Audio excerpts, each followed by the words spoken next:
Hey there, All Things MSP crew. Welcome back to another Vendor Minute here at All Things MSP. And today I have with me a guest that is no stranger to All Things MSP, and specifically no stranger to me. I mean, we've worked together, we've done all kinds of different things together. So join me in welcoming Colin Knox to the show. Colin, how you doing? Oh, I'm doing awesome, man. I'm holed up in a Starbucks in a rainy Vancouver today, but I have a little ray of sunshine of Eric Anthony's smile on the screen, so I'm good. Well, so you're in Vancouver and it's raining. I'm sitting here in Raleigh, North Carolina, and it's snowing right now. That's wild to me. That is wild to me. Yeah, there's something wrong with that picture. There's something wrong. Something wrong. Right? Clearly we need more electric vehicles on the road because something is screwing with the climate. I don't know what it is. Yeah, who knows?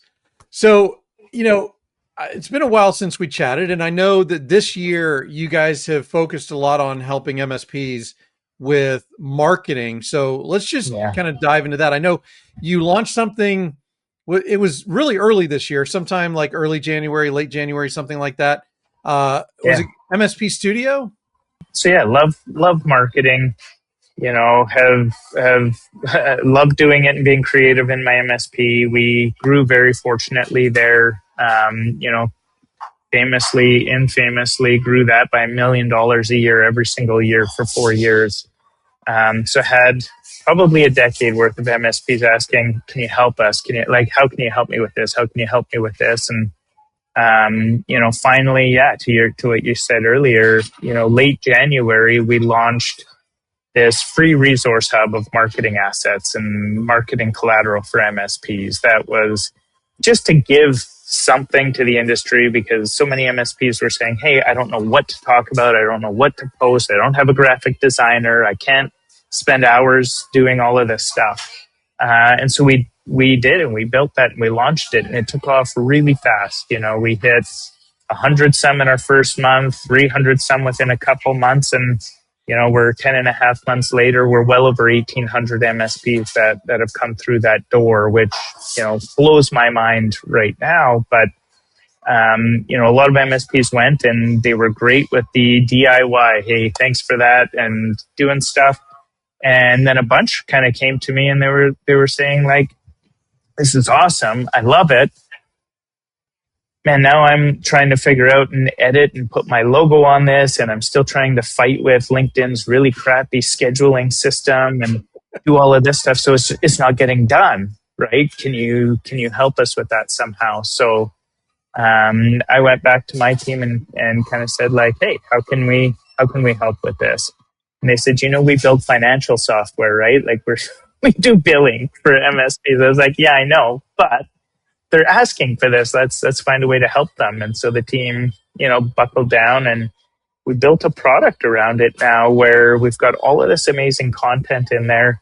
But the software automatically applies the logo and contact details for the MSP. And then it integrates with most social platforms. The MSP can connect that up, schedule it to one or all or whichever ones they want, and just let it go, right? And so it's a lot easier. It takes them maybe 5-10 minutes a week of just coming in, choosing their posts, setting it, and letting it go.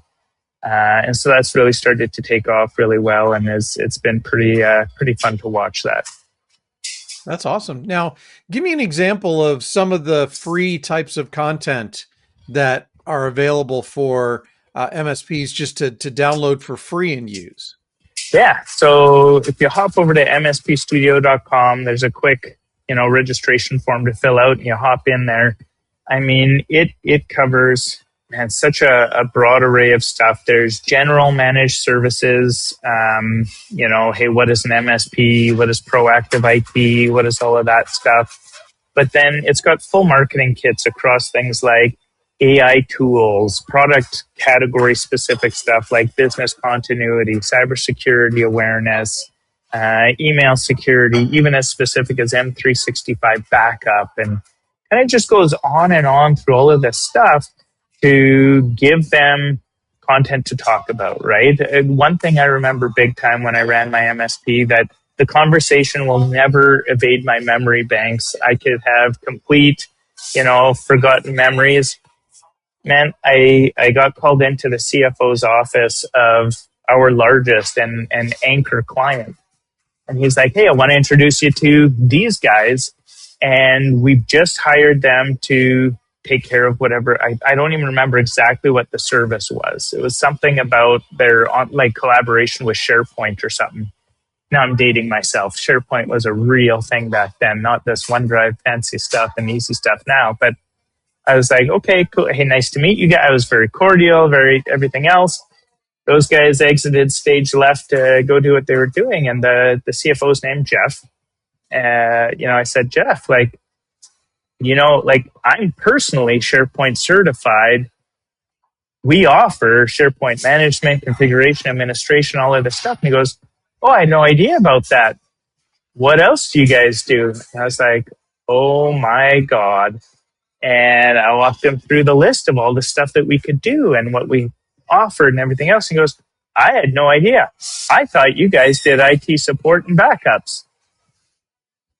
Like, are you kidding me? Right? So, what I found, what I generally say with MSPs who are like, oh, I'm having trouble with growth and everything else.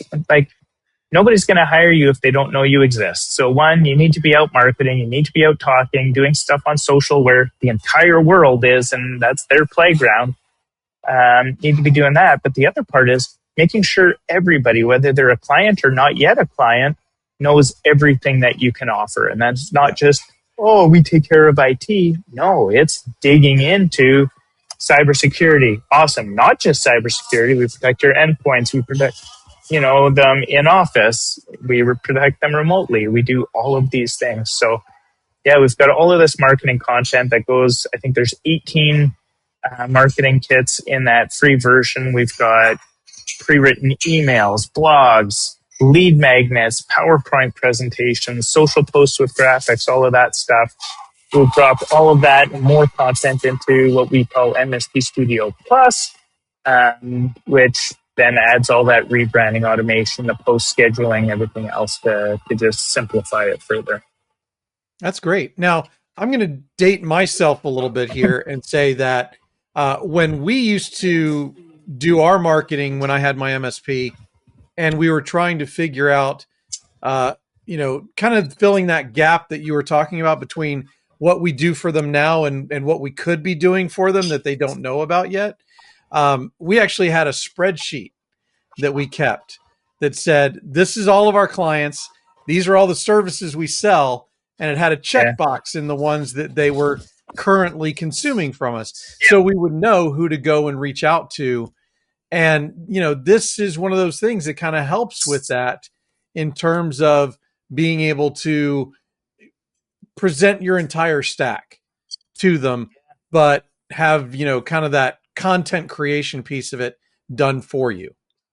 Yeah, I mean, that's one of those things. I mean, I think it's for so long been affectionately called like the white space report or spreadsheet or whatever, right? I think a lot of MSPs have done that, so you're singing to the choir on that one.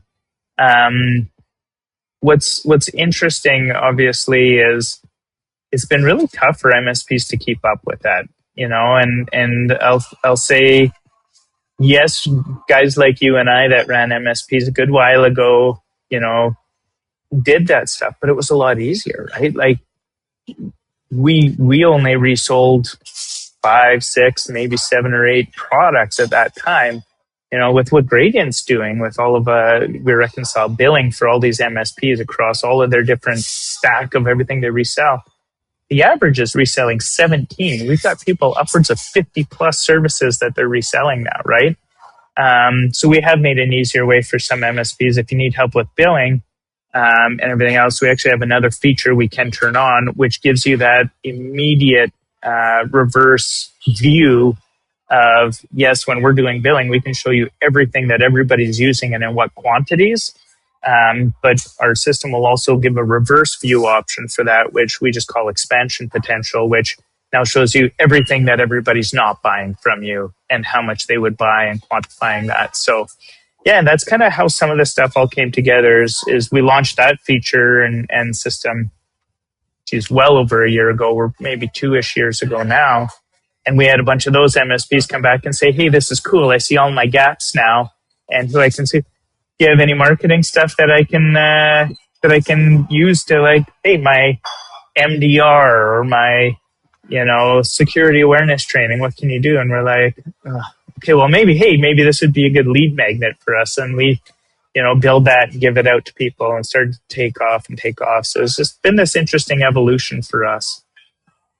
Yeah, and that is a big difference in, especially when I was an MSP and then when you were an MSP, the stack is much larger today. And that's because so much more of the business environment is run on technology. And therefore, there are just a lot more tools and technologies out there being used by business to be able to do their job. Well, and, I'd say, yeah, you absolutely have that. Businesses now are more dependent on technology than they ever have been and ever certainly were when we ran an MSP. But then you have this proliferation of attack vectors and advanced security threats, and how cybersecurity alone has I think we track 18 categories in cybersecurity for MSPs, right? Like, it's from the endpoint through to the email, like everything lives everywhere now, right? So it's not even about getting the job done, it's about getting the job done securely and safely. So yeah, it's kind of wild. It means nothing but a wealth of opportunity now and into the future for MSPs. But it's definitely a hassle to stay on top of and remember what people have, remember what people don't have, make sure people know what you have, on and on and on. So, yeah. Yeah. And then on top of that, building the content to go out and fill those gaps. Yeah, so, exactly. Colin, because we didn't cover it that much and some people may not know what Gradient does on the billing side, can you give us just a quick kind of, minute or two on what Gradient does on the billing side for MSPs? Absolutely. So we've talked all about you're reselling an average of 17 different products to your end customers on a monthly basis here, generally on a subscription type format. What Gradient does is we go out and connect with all of your vendors, generally through API integrations, and we collect all of that usage. So we know how much of each product each customer is using from each vendor. And we bring all that stuff into one place. We compare that against your billing records and contracts in your PSA to make sure that you are always charging the correct amount to your customers. We find generally one of two situations happen. One is the nice rosy picture where I get to say, Gradient pays for itself for you and easily the first month. Because a lot of times we do find that MSPs are underbilling by 5 to 10% of their revenue because nobody likes doing the billing. So it just sits and gets pushed to next month. Or it's just riddled with human error, which you can't really eliminate if you don't have another solution, right? So we do that. We capture, find everything that hasn't been billed, true it up, everything's good, and you start making more money. The inverse, unfortunately, is not staying on top of it, and clients have contracted or changed or reduced services or whatever, and you haven't kept up with that. And then you have these situations where, unfortunately, you've been overbilling customers for a while and, take care of that. But at the end of the day, it's about eliminating all the hassle that happens that comes along with getting your bills out every month, making sure they're accurate, protecting that client trust at that point, because we all know you can do 99 things right, have the perfect uptime, have the perfect response time, have the perfect resolution, everything else, terrific. They look at that bill and they see that you've overcharged them for 2 E3 M365 licenses, and it's like, boom, out the door. We need to talk about this, and now I'm going to scrutinize every invoice. And you know what? Johnny, I didn't like his tone when he was talking to me about whatever. Who knows what, right? So that's what we do on that side, is just really really help automate that and streamline that for MSPs to make sure that they're getting paid for everything that they're delivering. Yep. And, that type of automation, once you get it right, can really help them. And yes, it takes a lot of work, but making that accurate is so important when you're billing, especially somebody like a smaller business who actually has a little more time on their hands to audit your bills. Yes. And so, I've always learned that you don't mess with the money. You never mess with the money, right? Like whether it comes to your employees, your clients, your own vendors and suppliers, it's just money is everything, right? And that it is the life of any company, any individual. So you need to make sure you get it right. Employees wouldn't put up with getting mispaid on payroll for something, right? Like, yep. You shouldn't put up with getting mispaid as an MSP, like as a business provider or service provider, and your customers, takes 2 seconds loading up Reddit to find out which vendor is being flamed on for incorrect billing these days and stuff like that, right? That's a fact. If there was a subreddit for your customers as an MSP, how would they be talking about your billing, or would they be concerned about your billing at all? Who knows? Maybe it would be, oh my God, they don't even realize that they haven't been charging me for 13 of my employees on this service for the last 10 months, right? Yep. They love that. You maybe not so much, because that's an expensive lesson. So, yeah. So, Colin, if anybody's interested in MSP Studio or in Gradient, how do they reach out? Yeah, if interested in MSP Studio, simple as going to mspstudio.com, register there, free stuff, go fill your boots, get your load of that, and then feel free to check out the next level of that. Otherwise, for everything else, billing and opportunity and expansion potential wise, hit up meetgradient.com. Find it all there. Awesome. Well, Colin, thanks so much for joining me once again, and I look forward to doing this next year. Absolutely. Thanks for having me, Eric. Thank you. Cheers.